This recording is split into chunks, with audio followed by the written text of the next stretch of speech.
सारे स्टूडेंट्स के मैसेजेस आते हैं और आमने सामने से भी मैं बहुत सारे स्टूडेंट्स से मिला हूं और बहुत सारे बच्चों का ये कहना रहता है कि भैया पढ़ाई तो बहुत की थी लेकिन सिलेक्शन नहीं हो रहा, मैं इतना पढ़ता हूं उसके बावजूद भी मेरा सिलेक्शन नहीं होता। और आप हैं या बहुत सारे स्टूडेंट्स को मैंने ये देखा है कि इन लोगों ने एक एक साल पढ़ाई की और उसके बावजूद 3-3 4-4 सिलेक्शन ले लिए। तो आखिरकार ऐसा कैसे हो रहा है? कुछ बच्चे हैं जो बहुत ही कम पढ़ते हैं उसके बावजूद भी सिलेक्शन लेके चले जाते हैं। आप में से भी हजारों ऐसे बच्चे होंगे जो मेहनत बहुत करते हैं लेकिन सिलेक्शन नहीं ले पाते। तो मैं आप लोगों को बहुत ही सिंपल तरीके से एक बात बता दूं, सिलेक्शन का सिर्फ और सिर्फ एकमात्र ये फंडा है कि जिस बंदे ने सिलेबस को 4 से 5 बार नहीं पढ़ रखा है, बहुत बेहतरीन तरीके से अगर आप अपने सिलेबस में 4 से 5 बार नहीं निकले हो तो आप ये मान के चलिए कि आपके सिलेक्शन के चांसेस आज के टाइम में नेग्लिजिबल है।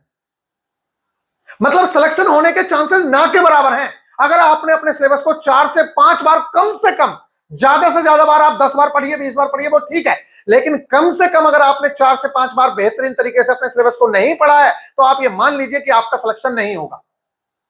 मैंने उन बच्चों से भी, कुछ बच्चों से मैंने फोन पे बात की है, कुछ बच्चे मेरे को सामने से भी मिले हैं कि भैया यार पढ़ाई इतनी की। मैं उनसे पूछता हूं कभी रिवीजन किया आप लोगों ने? कभी आपने स्मार्ट स्टडी की? आपके पास किताबें कितनी है? तो लाइब्रेरी बना के रख रखी है बच्चों ने। आप लोग क्या कर रहे हैं? अपने दोस्त के घर जा रहे हैं, यार इसके पास तो ये वाली किताब है, मैं भी ले लेता हूं, यार भैया ये वाले टीचर ने ये वाली पीडीएफ दे दी है फ्री में, ये वाली पीडीएफ पढ़ लेता हूं। आप लोग अपने घर को लाइब्रेरी बना ले रहे हो और जो बच्चा लाइब्रेरी बनाएगा आप ये समझिए हो सकता है कि वो लाइब्रेरियन ही बन के रह जाए, सिलेक्शन ना ले पाए। तो मैं आप लोगों से कह रहा हूं, यहां पीएचडी करने के लिए नहीं आए हो आप लोग कि आप लोग सोच रहे हो कि मैं पीएचडी करने आया हूं, पीएचडी करके जाऊंगा। देखिए सिलेक्शन का फंडा यही है, लिमिटेड पढ़ना है लेकिन जो पढ़ा है वो आपके दिमाग में होना चाहिए। किसी भी चीज को पढ़ने का सिर्फ ये मतलब नहीं होता है कि मैंने पढ़ लिया, टीचर ने पढ़ा दिया। कोई भी चीज अगर तुमने पढ़ी, अगर तुमने डैम पढ़े तो वो तुम्हारे दिमाग में होने चाहिए, झीलें पढ़ी तुम्हारे दिमाग में होनी चाहिए, अगर आईपीएल पढ़ा तो तुम्हारे दिमाग में होना चाहिए। सिर्फ पढ़ना नहीं है, अरे पढ़ तो दुनिया रही है, अरे तुम्हारे दिमाग में कितना है वो काम आएगा एग्जाम में।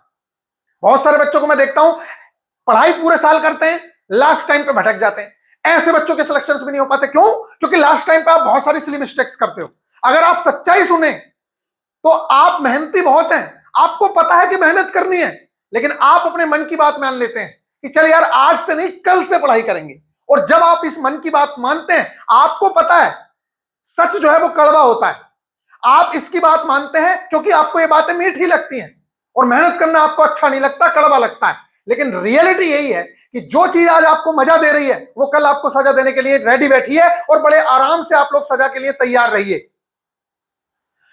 पक्का पता है सबको कि इस समय पे पढ़ना बहुत बुरा लगता है, मजा नहीं आता है, गर्लफ्रेंड से बातें करने में बहुत अच्छा लगता है, टाइम वेस्ट करने में, रील स्क्रॉलिंग में बहुत मजा आता है।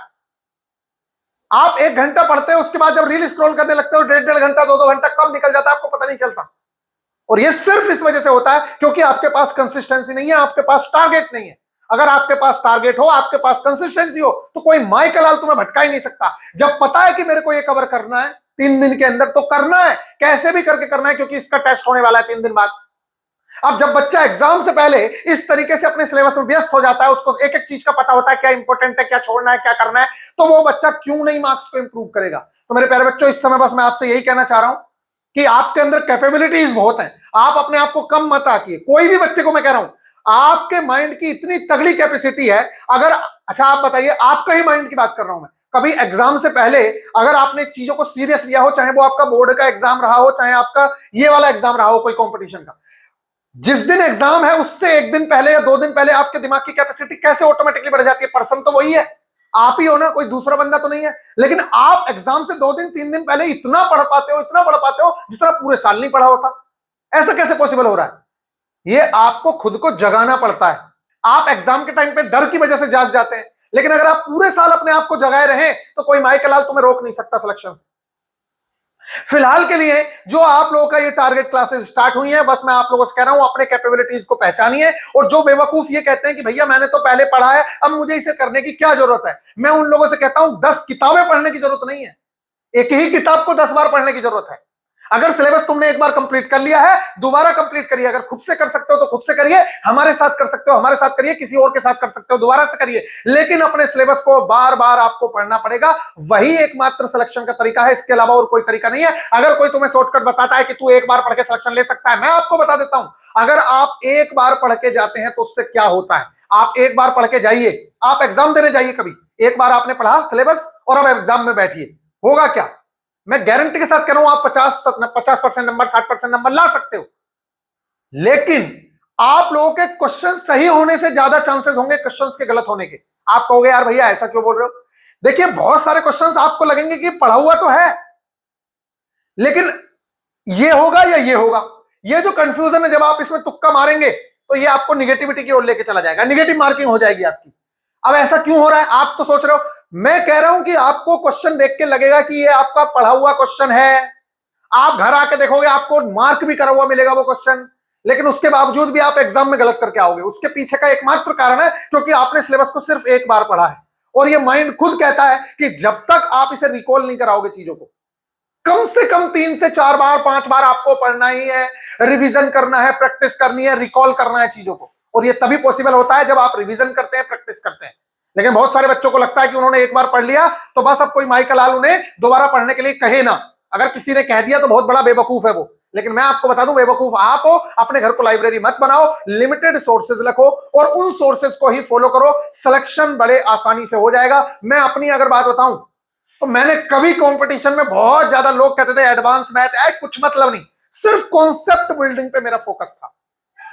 मेरा एकमात्र मकसद था, अगर मेरा कॉन्सेप्ट क्लियर हुआ तो कोई माए का लाल कोई भी क्वेश्चन दे दे, मेरे को कोई मतलब नहीं है। अच्छा एक बात बताइए, अगर आपने अपनी लिमिट सेट नहीं की तो आपको मालूम है कि इस समय पे 2018 से लेकर अगर अब तक के आप ग्रुप डी के भी क्वेश्चन करने की कोशिश करो तो इतने सारे क्वेश्चंस मिलेंगे आपको एक एक सब्जेक्ट के।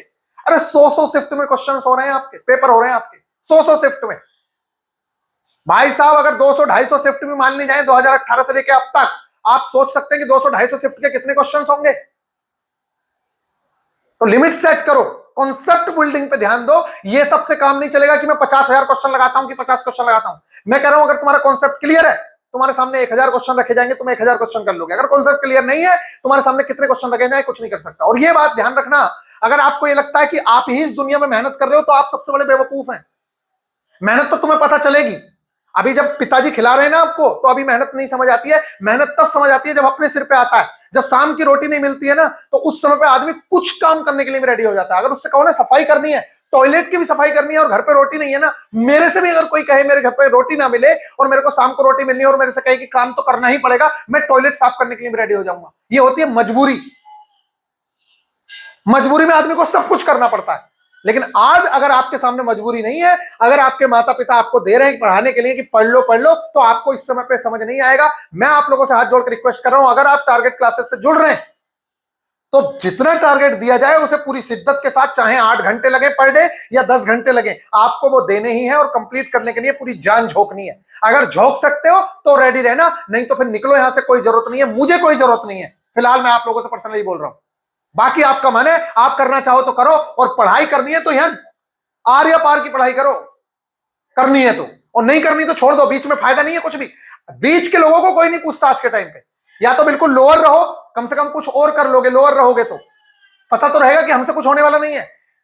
टॉपर रहोगे तो सिलेक्शन ले लोगे, बीच में रहोगे तो इनका कोई लेना देना नहीं है। आज के टाइम में बीच वालों को कोई नहीं पूछ रहा है। आप कहो मैं 6 बार पास हुआ हूं, प्री पास करा, अरे कोई मतलब नहीं है तू 6 बार पास किया कि 8 बार पास किया। फाइनल सिलेक्शन हुआ या नहीं, बस ये पूछते हैं लोग। ये भी नहीं पूछते तूने कोचिंग ली या नहीं ली, ये पूछते हैं फाइनल हुआ या नहीं, बस इतना ही है। अब तुम सोच लो तुम्हें कोचिंग से लेना है, कहां से लेना है, जैसे भी करके फाइनल सिलेक्शन लेना है, बस एकमात्र एम है और कोई एम नहीं। टारगेट डे 0 टू हीरो हमारा शुरू हो रहा है। इस टारगेट का जो लुत्फ है सबसे ज्यादा ग्रुप डी वाले स्टूडेंट्स उठाएंगे ही उठाएंगे। लेकिन मैं बता दूं, ग्रुप डी, एएलपीसीबीटी 1 और टेक्नीशियन ग्रेड 3 इनका सबका सिलेबस सेम टू सेम है। इसलिए मैं आप लोगों से कहूंगा, अगर आप एएलपीसीबीटी 1 की भी तैयारी कर रहे हैं, क्योंकि ग्रुप डी के जस्ट बाद एएलपीसीबीटी 1 होगा और हो सकता है पहले ही हो जाए, इसलिए आप लोग अपनी पूरी की पूरी तैयारी इसी से कर सकते हैं बेहतरीन तरीके से। अगर समय लगेगा तो उस समय पे दोबारा से रिवीजन कर लीजिएगा, लेकिन अभी से आप अपनी चीजों को टालें नहीं। और ग्रेड 3 वालों का भी सेम टू सेम सिलेबस है, जो मैथ्स है, रीजनिंग है, साइंस है, वही है, एक वर्ड भी चेंज नहीं है। अच्छा, आप लोगों के मन में चल रहा होगा कि भैया नई एनसीईआरटी आ गई है। मैं आप लोगों से गारंटी के साथ कह रहा हूं, जो नई एनसीईआरटी आई है, मैं आपको नई एनसीईआरटी से ही चीजें करवाऊंगा, लेकिन आपको कुछ भी चेंजेस देखने को नहीं मिलेंगे उसमें। जरा से चेंजेस है कि भाई साहब पुली ऐड कर दी, लीवर ऐड कर दिया। अरे ये तो सब हम एलपीसीबीटी 2 में पढ़ा ही रहे हैं, क्या हम आपको नहीं बता सकते? बच्चों का खेल है वो लीवर। क्लास 6 में पढ़ते हैं इसको, 5th में पढ़ते हैं इसको। तो घबराने की जरूरत नहीं है, जो करवाया जा रहा है उसको करो, जो एक्स्ट्रा चीजें हैं वो आप लोगों की करवाई जाएंगी। बाकी इस समय पे ध्यान रखो, आप सभी लोगों को मालूम है कि जब आपका भाई उस समय पे 2018 में ग्रुप डी में 90 मार्क्स ला रहा है और इसमें एएलपी में 86 मार्क्स ला रहा है, तो आज के टाइम में अगर तुम इतने मार्क्स नहीं ला पा रहे हो तो आप सोचो कि आप किस लेवल पे हो। और मैं प्राइमरी का पढ़ा हुआ हूं, मैं अपने सर पे हाथ रख के बता रहा हूं आपको, मैं प्राइमरी से पढ़ा हुआ हूं, फिर उसके बाद राजकीय इंटर कॉलेज जो सरकारी स्कूल होता है उससे पढ़ा हुआ हूं। अब आप सोच लीजिए, और कभी कोचिंग भी नहीं की ना, कभी ऐसे इस तरीके से जैसे आप लोगों को मैं गाइड कर रहा हूं इस तरीके से कोई गाइडेंस वाला भी नहीं मिला। अब आप सोचो हमारा स्ट्रगल हम लोगों ने जब कर लिया, तो आप लोगों को तो इतनी बेहतर गाइडेंस भी मिल रही है, तो निश्चित तौर से कर सकते हो। फिलहाल ये हमारा टारगेट डे 01 है, इससे पहले टारगेट डे 0 हुआ है, लेकिन बहुत सारे बच्चों की रिक्वेस्ट थी कि भैया हम टारगेट डे 0 से नहीं टारगेट डे 1 से जुड़ रहे हैं, तो टारगेट डे 01 का भी बहुत सारा कंटेंट मैंने इसके अंदर ऐड कर दिया है जो आपको बहुत ज्यादा हेल्प करेगा। फिलहाल अगर आप चाहें हमारे साथ जुड़ना तो वीआईपी गुरुजी ऑफिशियल एप्लीकेशन पे जाके हमारे साथ जुड़ सकते हैं। बाकी हम बात कर रहे हैं, आपके 4 सब्जेक्ट हैं, चारों के चारों सब्जेक्ट को हमें बेहतरीन तरीके से लेके चलना पड़ेगा। और ये आपको मालूम ही होगा कि इस बार करंट जीके का ही बोला वाला रहा है। स्टैटिक जीके से एक आध दो क्वेश्चन अगर आगे हो तो आगे हो, अदरवाइज सारे के सारे करंट से ही क्वेश्चंस थे, और स्टैटिक जीके के भी जो क्वेश्चन थे वो करंट से कोरिलेट करके थे। तो करंट अफेयर्स की स्पीडी पब्लिकेशन की बुक, ओरिजिनल बुक मैं बता दूंगा कौन सी है, आपको टेलीग्राम ग्रुप में बता दिया जाएगा, नीचे लिंक रहेगा एप्लीकेशन का भी, टेलीग्राम ग्रुप का भी, आप उसको ज्वाइन कर लेना। मैं आप लोगों को बता दूंगा वो ओरिजिनल बुक अब जुलाई वाली आ जाएगी, उसको ले लेना। बाकी मार्किंग तो मैं देता ही देता हूं, हर बैच में आप लोगों को प्रोवाइड कराता हूं। तो आप लोगों को स्टैटिक जीके में जो कवर करना है वो मेरे प्यारे बच्चों जनवरी एंड फरवरी का इंपोर्टेंट डेट्स आप लोगों को कवर करनी है। स्टैटिक जीके के अंदर जनवरी एंड फरवरी की इंपोर्टेंट डेट्स, यहां से क्वेश्चन आता ही आता है। एक हर बार हर एग्जाम में आपको ऐसा क्वेश्चन देखने को मिलेगा, विश्व पर्यावरण दिवस कब मनाया जाता है, विश्व महिला दिवस कब मनाया जाता है, विश्व जल दिवस कब मनाया जाता है, ऐसे क्वेश्चन देखने को मिलते हैं। तो ये एक बार में याद नहीं हो सकते हैं, तो इसकी यही ट्रिक होती है कि हर बार हर टारगेट के साथ आप 2-2 मंथ को याद कर लें, उसमें इंपोर्टेंट मार्किंग मैं प्रोवाइड कराऊंगा। इसके अलावा पेरिस ओलंपिक और पैरा ओलंपिक 2024 में जो हुआ है, ये हमारे लिए अगले 2028 तक इंपोर्टेंट रहेगा। आप कहेंगे ऐसा क्यों, तो मैं आपको बता दूं, ओलंपिक जो है वो बहुत बड़ा स्पोर्ट्स, मतलब आप ये समझिए पूरी दुनिया में सबसे बड़ा खेल यही है। इसमें ही सारे बड़े बड़े, मतलब आप किसी भी खेल में माहिर हैं, अगर आपने ओलंपिक का अवार्ड जीत लिया तो आप समझ लीजिए आप पूरे वर्ल्ड में बेस्ट हैं। इसलिए इसकी इतनी ज्यादा इंपोर्टेंस होती है ओलंपिक में और पैरा ओलंपिक की। सबसे ज्यादा होता है हमारा ओलंपिक और उसके बाद आता है पैरा ओलंपिक। तो इन दोनों से क्वेश्चंस भर भर के आपके 2024 में भी, 25 में भी, 26 में भी, सब में पूछे जा रहे हैं। आप लोगों से भी पूछे जाएंगे क्योंकि ये हर 4 साल पे दोहराता है। तो 4 साल बाद ही, यानी कि जब तक 2028 का नहीं होगा तब तक आपसे इसी के क्वेश्चंस पूछे जाते रहेंगे। इसलिए हम लोग ओलंपिक और पैरा ओलंपिक को बहुत बेहतरीन तरीके से कवर करेंगे। जो पिछली बार कर चुके हैं बच्चे उनको करने की आवश्यकता नहीं है। किस तरीके से, देखिए क्योंकि समय भी बचाना है। अब ऐसा तो है नहीं कि बेवकूफों की तरह मैथ्स का ऐसा कोर्स ले लिया जिसमें 400 घंटे पढ़ाया गया मैथ्स, 50 घंटे की मेंसुरेशन कराई गई, 50 घंटे की ज्योमेट्री कराई गई, 50 घंटे की ट्रिग्नोमेट्री कराई गई।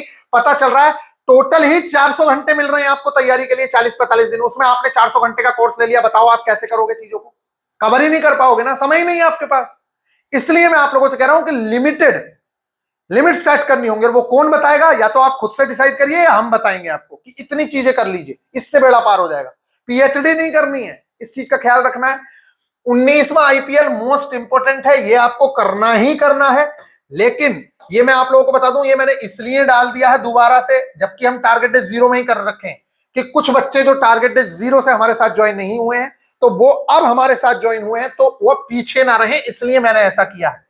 इसके अलावा ICC T20 world cup mains वाला, इसको हम कवर करेंगे, जो 2026 में ही हुआ है। इससे क्वेश्चंस पूछेगा भर भर के, और आप नीचे कमेंट करके बताइएगा आईसीसी T20 वर्ल्ड कप का विनर और रनर अप कौन कौन रहा है, ये जरूर से जरूर बताएं।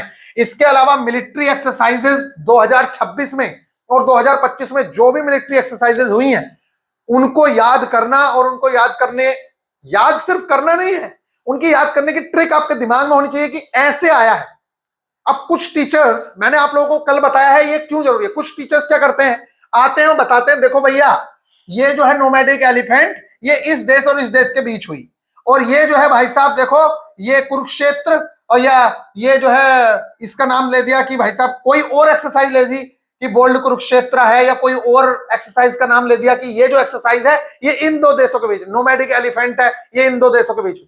ऐसे काम नहीं चलेगा। दिमाग में क्या है, क्या आपको वो याद हो रहा है जो आप पढ़ रहे हो? ऐसे तो दुनिया पढ़ रही है, मैं भी किताब पढ़ लूंगा, क्या वो याद हो जाएगा? मेन फोकस जितना पढ़ो याद होना चाहिए, भले ही कम पढ़ो लेकिन वो दिमाग में होना चाहिए।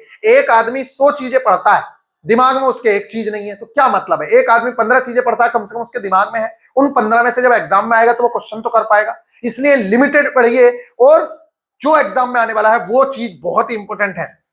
इसके अलावा भारत की प्रमुख नदियां, नदियों के डाम, भारत की प्रमुख नदियों पर बने डाम, ये टॉपिक नहीं है।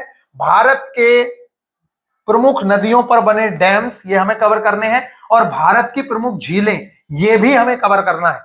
इनको याद कराने की गारंटी हमारी है। आप लोगों को 110% ये याद होगा, इस चीज की आप टेंशन मत लीजिए। ऐसे ही इंटरनेशनल ऑर्गेनाइजेशन और उसके हेडक्वार्टर, याद कराने की गारंटी हमारी। आप सिर्फ और सिर्फ टारगेट फॉलो करें, इसका कंटेंट, इसके लेक्चर सब हम प्रोवाइड कराएंगे। आप तो सुबह उठें, अपना टेलीग्राम ग्रुप खोलें और उसमें जो कंटेंट दिया गया है उसको फॉलो करें, बात खत्म।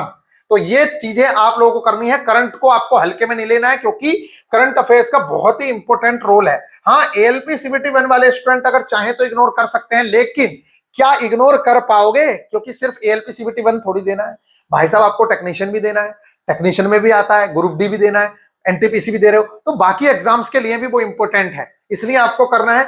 साइंस में बात करते हैं आप लोगों के क्लास 9th एनसीईआरटी का चैप्टर, ये ओल्ड एनसीईआरटी में मोशन के नाम से है। अगर आप अपनी जो नई एनसीईआरटी है उसमें देखेंगे तो इस चैप्टर का जो नाम है वो चेंज किया गया है, बाकी इसके अंदर और कुछ चेंजेस नहीं है, सिर्फ और सिर्फ नाम का चेंज है। हमारे आसपास क्या लिखा हुआ है इन्होंने, एक मिनट में देख लेता हूं कि नए एनसीईआरटी में क्या दिया हुआ है। मैं आपको नई एनसीईआरटी भी प्रोवाइड करवा दूंगा, उसकी आपको टेंशन लेने की जरूरत नहीं है। नई एनसीईआरटी में मोशन का नाम है हमारे आसपास की गति का वर्णन। तो हम जो गति पढ़ाए हैं वो आप लोगों को इसी तरीके से पढ़ाए हैं कि रियल लाइफ एग्जांपल से आप लोगों को चीजें समझ आए। और आपकी जो एनसीईआरटी है वो इस बार बस इतना ही चेंज हुआ है उसमें कि सारी चीजों को रियल लाइफ एग्जांपल से जोड़ा है। और बाकी जैसे वर्क पावर एनर्जी के अंदर उन्होंने लीवर को जोड़ दिया, या किसी चैप्टर के अंदर कोई एक आध टॉपिक जोड़ दिया, तो इससे कोई बड़ी बात नहीं है। चाहे लीवर हो, चाहे इंक्लाइन प्लेन हो, चाहे पुली हो, वो हमने सब एएलपी सीबीटी 2 में पढ़ाया है। इसलिए आपको अगर पढ़ाएंगे तो उसमें कोई बड़ी बात नहीं है, वो बहुत ही सिंपल चीजें हैं, इसलिए घबराने की आवश्यकता बिल्कुल भी नहीं है। दूसरी बात, आप कहेंगे भैया पुरानी एनसीईआरटी है हमारे पास, क्या नई लेने की आवश्यकता है? कोई आवश्यकता नहीं है। लेना चाहो तो ले सकते हो, अदरवाइज पीडीएफ अपलोड करा देंगे, आप लोग खुद देख लेना कि क्या चेंजेस है। थोड़ा मोटा चेंज है, उसे अपनी किताब पर भी लिख सकते हो आप, या फिर जब हम पढ़ाएंगे तो उसके नोट्स बनाओगे तो उसमें देखने को मिल ही जाएगा। तो ये जो क्लास 9th एनसीईआरटी का चैप्टर है मोशन, इसका आपको लेक्चर भी हम प्रोवाइड करवाएंगे, इसका जो पीडीएफ नोट्स हैं वो भी हम प्रोवाइड कराएंगे। अगर आप टाइम बचाना चाहें तो नोट्स की फोटोकॉपी ले सकते हैं, अदरवाइज आप अपनी एनसीईआरटी पर भी एक्स्ट्रा फैक्ट लिख सकते हैं। बाकी आपकी एनसीईआरटी ही नोट्स है, क्योंकि एनसीईआरटी की एक एक लाइन से उठ उठ के क्वेश्चन आता है, उसका एक एक वर्ड, एक एक क्रियाकलाप, सब कुछ इंपॉर्टेंट है, इसलिए एनसीईआरटी का ही हमें कवर करना है। क्लास 9th की एनसीईआरटी, ओल्ड एनसीईआरटी में चैप्टर नंबर 8 था मोशन। अब जो भी नई एनसीईआरटी हो उसमें नई एनसीईआरटी में चैप्टर नंबर शायद 4th है कि इसमें दिया हुआ है डिस्क्राइबिंग मोशन अराउंड अस, हमारे आसपास होने वाली गति का वर्णन। तो वही सारी चीजें हैं बस जो हमारे आसपास की गति है। मैंने जो पढ़ाया है वो आप लोग देखेंगे तो उसमें आपको समझ आएगा, सब रियल लाइफ एग्जांपल ही बताए गए हैं। इसके अलावा मेरे प्यारे बच्चों, मैथ्स में हमें नंबर सिस्टम कंप्लीट करना है, बड़ा चैप्टर है इसका। कुछ पोर्शन आपने स्टार्टिंग में भी किया है, मैंने बिल्कुल जीरो से जो आपको चीजें बताई थी, आप ये भी मेरे साथ शेयर करिएगा कि आपके टारगेट डे 0 में कितने नंबर आए, क्योंकि वो बहुत इंपॉर्टेंट है। ठीक है, कितने नंबर आप लोगों ने गेन किए ये बहुत जरूरी है, और क्या आपको वो सारी चीजें याद हुई जो मैंने आप लोगों को बताई है, क्योंकि वो आपकी कैलकुलेशन को, देखिए एक चीज से काम नहीं चलता। आप सोचते हैं कि सिर्फ पढ़ने से काम चलेगा, भाई साहब पढ़ाई के साथ साथ कैलकुलेशन भी अच्छी होनी चाहिए, इसीलिए मैंने टारगेट डे 0 दिया। जब कैलकुलेशन अच्छी होगी आप समय बचा पाओगे, और समय बचेगा तो आप दूसरे क्वेश्चन अटेम्प्ट कर पाओगे। और जब आप एग्जाम से पहले बेहतरीन तरीके से अपने सिलेबस में डूबे रहते हो तो सिली मिस्टेक्स कम करते हो, और जब सिली मिस्टेक्स करने से बच जाता है तो 5-7 नंबर तो बच्चा वहीं से बचा लेता है। नहीं तो आप लोग क्या करते हैं, सिली मिस्टेक्स कर जाते हैं। तो बहुत सारी चीजों का इंप्रूवमेंट मिलता है। तो ये ना सोचें कि भाई साहब आप जो पढ़ रहे हैं वो बेकार है। दूसरी चीज, मैथ्स में नंबर सिस्टम जब कवर करोगे तो सिर्फ कॉन्सेप्ट कवर करने हैं। इसके बाद जैसे उसके अंदर लेक्चर में क्वेश्चंस कराए जा रहे हैं, आप मत करिए, सिर्फ कॉन्सेप्ट सीख लीजिए। 2 क्वेश्चंस में, 3 क्वेश्चन में हर कॉन्सेप्ट के 2-2 क्वेश्चन आपको समझ आ गया। अब इसके बाद अपने प्रीवियस ईयर क्वेश्चन 2025 से लेकर 2024 से लेकर 26 तक के देख लीजिए। मत देखिए, आपके पास टाइम नहीं है तो पुराने मत देखिए, 2018 के 15 के कोई जरूरत नहीं है। जब टाइम नहीं है तो मत देखो, टाइम को भी देखना बहुत जरूरी होता है। तो इस चीज को आपको कवर करना है। इसके अलावा रीजनिंग में मेरे प्यारे बच्चों कोडिंग डिकोडिंग कंप्लीट करना है, जो हमने पिछली बार ही कर लिया था टारगेट इज 0 में। अगर आप लेट से ज्वाइन हुए हैं तो ये आपकी रिस्पॉन्सिबिलिटी बनती है कि इस बार आपको थोड़ा सा ज्यादा मेहनत करनी पड़ेगी। मैं आपसे ये बात कह रहा हूं कि हो सकता है कि आप लोगों को हम ज्यादा समय दे दें सिर्फ और सिर्फ टारगेट डे 1 के लिए, लेकिन आगे नहीं। 8 से 10 घंटे तो पर डे आपको देना ही पड़ेगा, तभी कुछ हो सकता है। इसके अलावा हम नंबर सीरीज के कॉन्सेप्ट पढ़ेंगे, मिसिंग नंबर के कॉन्सेप्ट पढ़ेंगे। इनके जो टेस्ट वगैरह है वो सब वीआईपी गुरुजी ऑफिशियल एप्लीकेशन पे अवेलेबल रहेंगे। और ये जो लेक्चर्स हैं इनके सारा कंटेंट जो है एप्लीकेशन वाले टेलीग्राम ग्रुप पे मिलेगा। आप सब लोगों को मालूम है कि अभी तक जब तक अनाउंस नहीं हो रहा है तो आरआरबी ग्रुप डी की जो डेट है वो 3 अगस्त से लेकर 21 अगस्त तक की वायरल नोटिस में है। लेकिन जो पीआईबी ने नोटिस दिया है उसके अंदर कहीं भी डेट का जिक्र नहीं है। इसलिए उम्मीदें ये हो रही हैं कि हो सकता है कि आपकी डेट आगे बढ़ जाए, लेकिन अभी के लिए अगस्त ही मान के चलिए। तो एक बार मेरे को कमेंट करके ये भी बताइएगा कि इन टारगेट्स को किस हिसाब से लेके चलें, 3 अगस्त के हिसाब से लेके चलें या थोड़ा सा टाइम बढ़ा के लेके चलें। यानी कि इस टारगेट को 45 डेज में खत्म करें, 60 डेज में करें कि 90 डेज में करें, जो आप कहेंगे उस हिसाब से लेके चलेंगे। बाकी अगर आप हम पे छोड़ेंगे तो मैं अपने हिसाब से उसको लेके चलूंगा, उसकी टेंशन मत लीजिए, ठीक है। तो टारगेट डे 0 में क्या था ये भी एक बार देख लीजिए, आपको सारा का सारा मिल ही जाएगा वीआईपी गुरुजी ऑफिशियल एप्लीकेशन पे। ये टारगेट डे 0 में था, हमने ये सारी चीजें कवर की थी टारगेट डे 0 के अंदर। ये बिल्कुल 0 से आप लोगों को उठाया गया था। ये सारी चीजें करने के बाद इस बार हमारा टारगेट डे 1 है। बाकी मेरे प्यारे बच्चों, अगर आप हमारे कोर्स में एनरोल करना चाहते हैं तो बहुत ही नॉमिनल सी फीस, जो आप लोगों की ये फीस है यहाँ पर 499, जिसको हमने 399 रुपीज से भी कम किया हुआ है।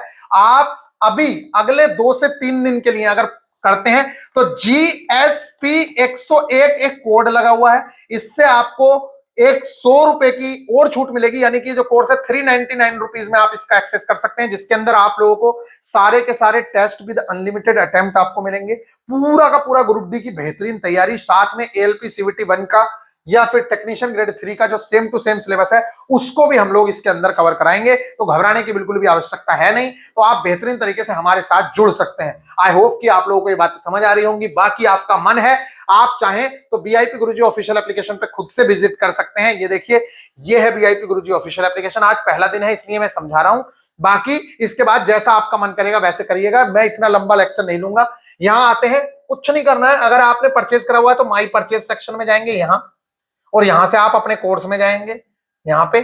अगर आपने परचेज नहीं किया हुआ है तो आप होम पे आइए, होम पे कोर्सेज में क्लिक करिए। कोर्सेज में क्लिक करके सबसे जो इंपॉर्टेंट काम है वो जरूर कर लीजिए। ये है व्यू कोर्स, मैं बता रहा हूं फिर भी। यहां से ये वाली चीज जरूर कर लीजिए, ये टेलीग्राम जरूर ज्वाइन कर लीजिए। ये दोनों के दोनों टेलीग्राम ग्रुप है, इसी में आपको सारा का सारा कंटेंट मिलता है। ये आपका डिस्कशन है, कोई डाउट है आपका, कोई क्वेश्चन है तो आप यहां पूछ सकते हैं अपने दोस्तों के साथ, हमसे। ये आपका ग्रुप है, इसको मैं लेके चल रहा हूं। देखो इस ग्रुप में आपको ले जाएगा, और यहां देखो पिन किया हुआ है मैसेज मैंने, यहां पिन, ये मेरा पिन मैसेज है टारगेट डे 0। आप इसके नीचे अगर इसके नीचे अगर स्क्रॉल करोगे तो आपको टारगेट डे 0 का सारा कंटेंट जो भी है वो आपको यहां पर देखने को मिल जाएगा। इसकी PDF notes, units and measurement cover हुआ, इनके सारे के सारे नोट्स वगैरह यहां पर आपको देखने को मिल जाएंगे। इसी तरीके से टारगेट डे 1 भी आपको यहीं पे ऐड कर दिया जाएगा।